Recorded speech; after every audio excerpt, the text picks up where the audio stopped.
What is up, friends? Welcome back to another edition of The Drive presented by Odds Checker. Each week, myself, Geoff Fienberg, and my guy at ADP Lack Sports on Twitter, X, Andy Lack. We're here breaking down the PGA Tour, the outright board, our thoughts week in, week out. The season is moving fast. We are at the John Deere Classic, Andy, before we head over to the pond for Open Championship, Scottish Open preview. But until then, there is an opportunity, one of the more jobber fields of the year. And listen, if you've been betting golf long enough, you're not really startled by the odds. But if you just sort of got into golf, it's always jarring to stare down the John Deere Classic odds board. But this stuff at the top is no different than years past. Last year, Denny McCarthy was 14-1. So I don't know why anyone would need to make a big deal about anything they don't like this year. That's enough of me rambling. Andy, TPC Deere Run.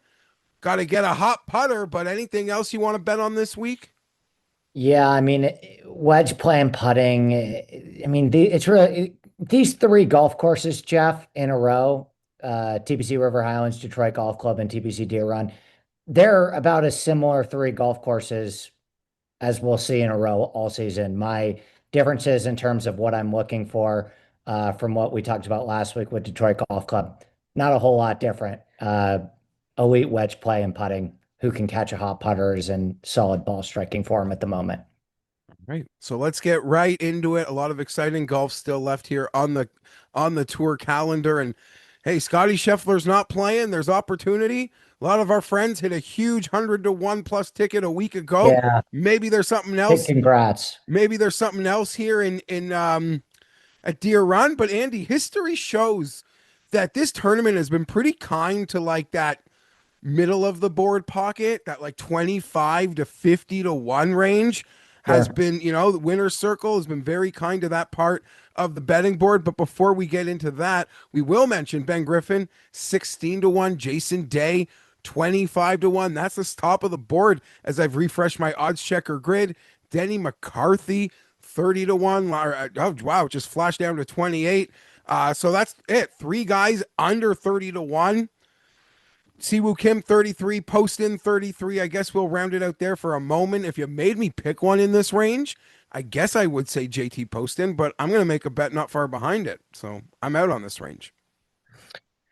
Yeah, I mean, I don't blame you. I bet Denny 33. I thought that was a pretty appealing number comparatively speaking to the rest of the field. I don't know. It's such a weak field, man. I mean, the guy at the top, Ben Griffin, he's playing phenomenal golf, but it's Ben Griffin. I mean, if there's ever an opportunity for Denny to cash in. He's got phenomenal course history here. He's playing good golf. He's had some great iron performances this season. He's still probably the best putter in the world. And this is a golf course where, you can exclusively win the tournament based on mediocre ball striking and elite putting. He's very, very comfortable here in 33-1. I feel like I'm getting one of the best talents in the field at a pretty decent price tag. So I went with Denny at 33, but that's kind of the only way that I'd look at the top of the board here. I am tempted to go right back to Davis Thompson, Andy, at Yeah, I 35 to thought about 1, it too. who I we don't think it's a bet. bad bet. I think both of us bet last week at, Yeah. 50-1. He got a bit shorter. I'm not going back to back is something I don't really want to bet on, but at this course, it doesn't scare me one bit. I feel like there was a whole decade where either Stricker or Zach Johnson won here. So Yeah. if you're comfortable here, it could work. But before I go a little further down the board, Andy, I need you to be like golf betting psychiatrist for me for a moment. I'm about to have a moment Okay. because I really don't know what to do. And we are like, the golf season's long and it's getting hazy, and we always want to, bet and bet responsibly and bet within our means. That's not the issue, although that's always encouraged for myself here. A week ago, I bet Michael Thorbjornsen at 100-1. Mhm. 100-1 at the Rocket Mortgage Classic.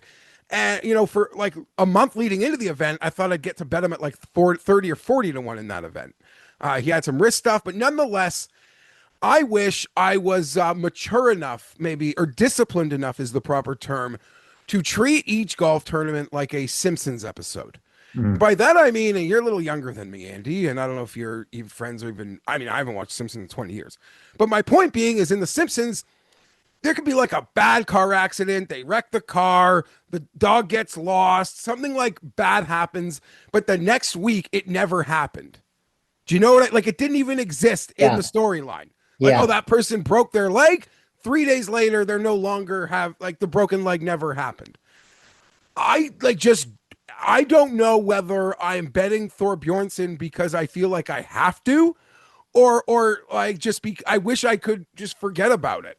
He is from 100 to 1 to 30 to 1. That being said, Andy, he was fourth place last week. He was second place at this golf course a year ago. He is not consistent. Consistency has not been his thing, but he's kind of showing it. And now he's going to a course that could really suit him.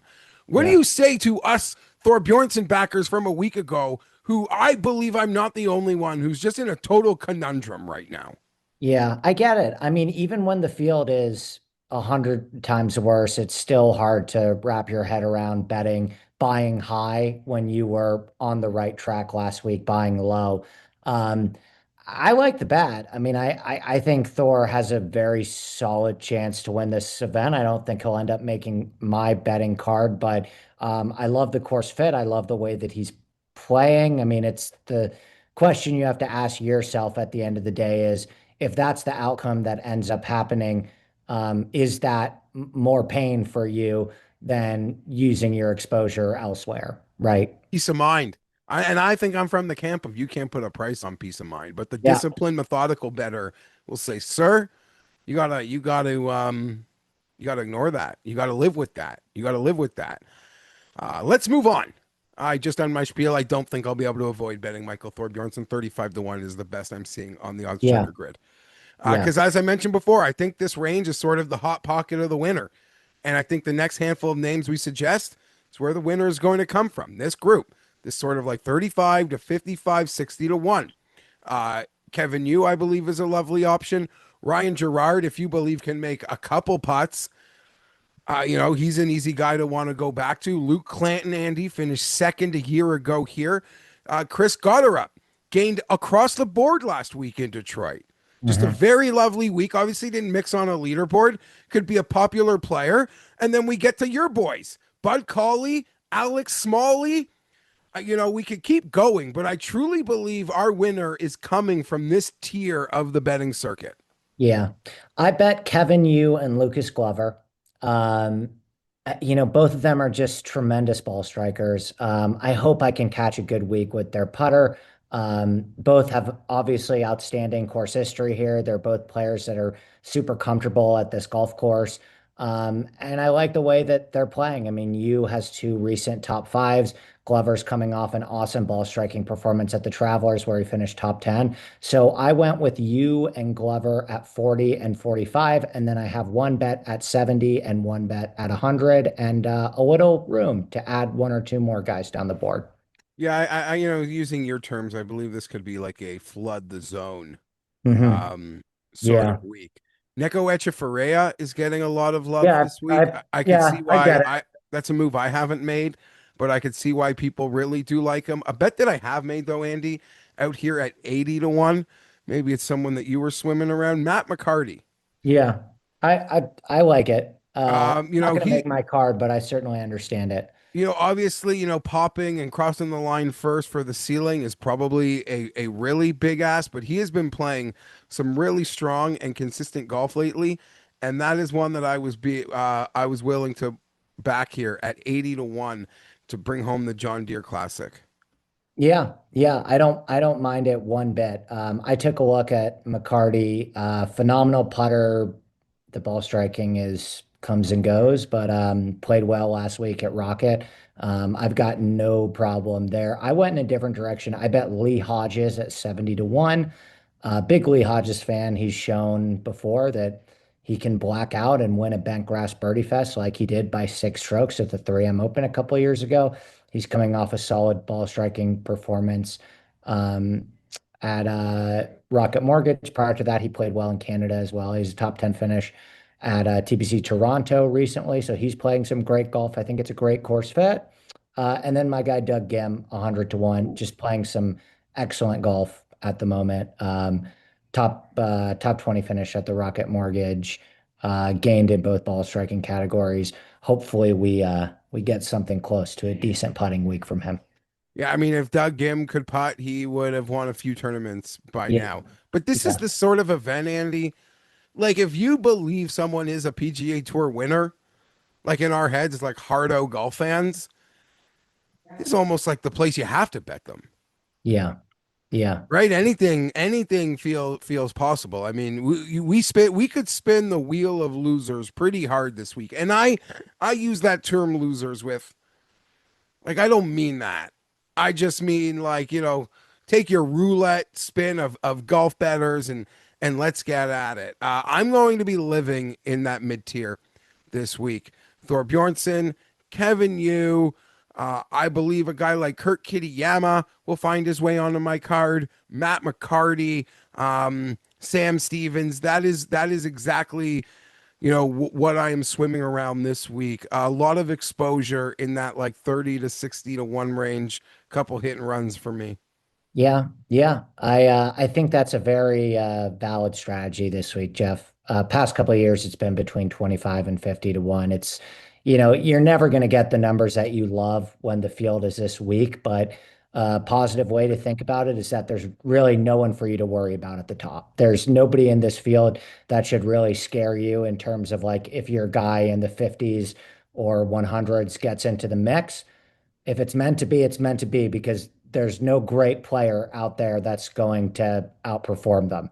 Yeah, and if you've got like a total jobber, you're not even like, they're not going to be getting chased down by a super elite. Although winning will be hard at any level. I will say Thor Bjornsson is maybe the most extreme example this week of a guy like of his number relative to a week ago. I will say I do believe there's probably a lot of really good opportunity in guys whose numbers have stayed stagnant from the Rocket. Yeah. Like if you liked a guy a week ago and his number is like relatively the same, I feel this field is just as easy or easier. And a couple come to mind, like Luke Clanton was 40 to 1 a week ago. He's 40 to 1 now. Rio Hitsetsune, and so many guys who play decently, like watch their numbers just tumble this week. He's a guy I almost bet last week at 80 to 1. He's 80 to 1 again. And yeah, a part of me wishes I was methodical enough to just I don't know. You don't want to bet numbers and not players in golf. Obviously there's always like a tipping point. That being said, this was a week where maybe I really wish I was beholden to some more numbers because there's a lot of guys that are like 60, 80 to 1 that to me have just as good of a chance as anyone with a 40 in front of them. Yeah. I get it. I get it. I mean, this is probably the worst field that we've seen all season. The Uh, worst field, and hey, we're out of this. We're over to the least Scotland. star power at the top, at least, I would say. Oh yeah, for sure. But listen, the PGA Tour acknowledges they play their Circus Monday Night Raw schedule. You don't have to watch every week. Obviously, you got a better in the mix you're gonna watch, and when you walk in the doors after spending some time on the beautiful outside in the weather, and it's dinner time on Sunday, the golf will be there waiting for you. And usually it'll be a fun finish. But we got more exciting golf coming up in a few weeks. Scotland, the Open Championship. We'll have you covered here on the drive. Not all odds are created equal. And if you're not comparing, you could be leaving money on the table. Odds Checker is your one-stop shop for odds comparison, data-driven analysis across every major sport. They do the research so you can bet smarter and win bigger. Visit Odds Checker today and get in on it. For Andy, I'm Geoff. Thanks for watching the drive. Smash that like. We'll be back next week. Scottish Open into Open Championship at Portrush. And then it's all like downhill from there as we descend home for the season. We're out.